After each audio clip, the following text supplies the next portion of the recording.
వంగవీటి మోహన్ రంగా గారిని ఇవాళ ఆంధ్ర రాష్ట్రంలో అంబేద్కర్ గారి తర్వాత ఎక్కువ విగ్రహాలు ఉన్న మహోన్నతమైన వ్యక్తిని బడుగు బలహీన వర్గాల ఆశా జ్యోతైన వంగవీటి మోహన్ రంగా గారిని ఒక పాముతో పోసిన దుర్మార్గుడు గౌతమ్ రెడ్డి. ఏంటండి గౌతమ్ రెడ్డి గాని ఎమ్మెల్సీలో నిలబడితే ఏం చేశారు? పాముతో సమానం వంగవీటి మోహన్ రంగా గారు అన్న దుర్మార్గుడు గౌతమ్ రెడ్డి. గౌతమ్ రెడ్డికి డిపాజిట్లు కూడా వచ్చాయి కదా సార్, అది ముందే తెలిసి ఎలక్షన్ నుంచి బహిష్కరించడం జరిగింది. మేము ముందే పిలిపినిచ్చాం. వంగవీటి మోహన్ రంగా గారికి కులంతో సంబంధం లేదు, గౌతమ్ రెడ్డి అన్ని కులాల్లో ఉన్నారు, నీకు డిపాజిట్లు కూడా రావని చెప్పడం జరిగింది. ఆ రోజుల్లో మేము కేసులు కూడా పెట్టడం జరిగింది విజయవాడలో గౌతమ్ రెడ్డి మీద.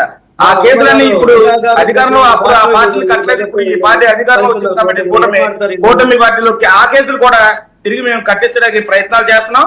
ఇవన్నీ మేము ఎస్పీ గారికి పోస్టర్లో పంపించడం జరిగింది. మీ కేసులు కూడా ఏమైనా తీసుకోపోతే కనకారావు గారు డైరెక్ట్ పోస్టర్లో ఎస్పీ గారికి పెట్టి మీరు కేసులు కట్టించుకోవచ్చు, మీకు ఇబ్బంది ఏమి లేదు. ఇంకో విషయం సార్,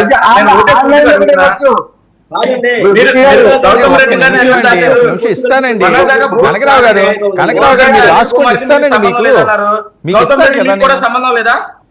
గౌతమ్ రెడ్డికి మీకు సంబంధాలు ఉన్నాయా? గౌతమ్ రెడ్డి మీ పార్టీ అధికార పార్టీ ఎమ్మెల్సీగా నిలబెట్టిందా లేదా? ఇప్పుడు ఎక్కడికి పారిపోయాడు? దీనికి సమాధానం చెప్పండి. ఓకే, దానికి ఇప్పుడు ఏంటి, రాధా గారి మీద కూడా ఏమైనా ఉన్నాయా సార్?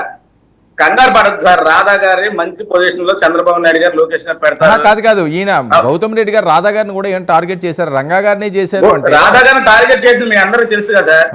ఆయన ఇంటి దగ్గర గస్తీ నిర్వహించడం, అన్ని చేయడం. అదే కాకుండా ఈ బ్రాహ్మణ సామాజిక వర్గానికి నేను అఫీషియల్ గా చెప్తున్నా సార్, ఈ సామాజిక వర్గాన్ని ఆ ఇల్లు కబ్జా చేశాడు స్థలం, ఆ సామాజిక వర్గాన్ని ఆ వ్యక్తుల్ని హతమార్చడానికి కిరాయి మూకలకు కూడా సఫారీ ఇచ్చినట్టు కూడా ఇవాళ విజయవాడలో అందరూ చెప్పుకున్నారు. కావచ్చు అడగండి సార్.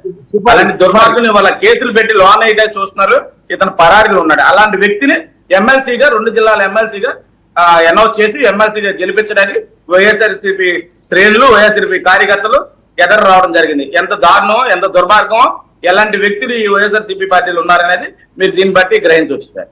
ఓకే, కనకరావు గారు ఏదో చెప్తున్నారు కదా, చెప్పండి ఇప్పుడు. చెప్పు. ఇందాక మీరు పవన్ కళ్యాణ్ గారి గురించి చెప్పారు. పవన్ కళ్యాణ్ గారు ఒక మంచి సినిమా యాక్టర్, ఒక క్రేజ్ ఉన్నటువంటి సినిమా హీరో, అంతవరకు దాన్ని మనం కాదనలేమండి. అదే క్రమంలో పొలిటికల్ యాంగిల్కి వచ్చేకి ఇంకోటి సహాయం తీసుకోవటం, ఇంకోటితో కలిసి తప్ప అతనికి ఎక్కడ కూడా పొలిటికల్ ఐడెంటిఫికేషన్ లేదు అనే దానికి ఉదాహరణ ఏంటంటే, గ్రేటర్ హైదరాబాద్ లో ప్రచారం చేశారండి, ఒక్క సీటు రాలా ఒకటి. మరి ఆ తర్వాత ఇక్కడ ప్రచారం చేస్తే 21 వచ్చి 164 వచ్చినాయి కదా. మీరు 3 అంశాల మీద 2019లో సింగిల్ గా పోటీ చేశారండి, ఓడిపోయారండి, ఒక ఆయనే గెలలేకపోయారండి.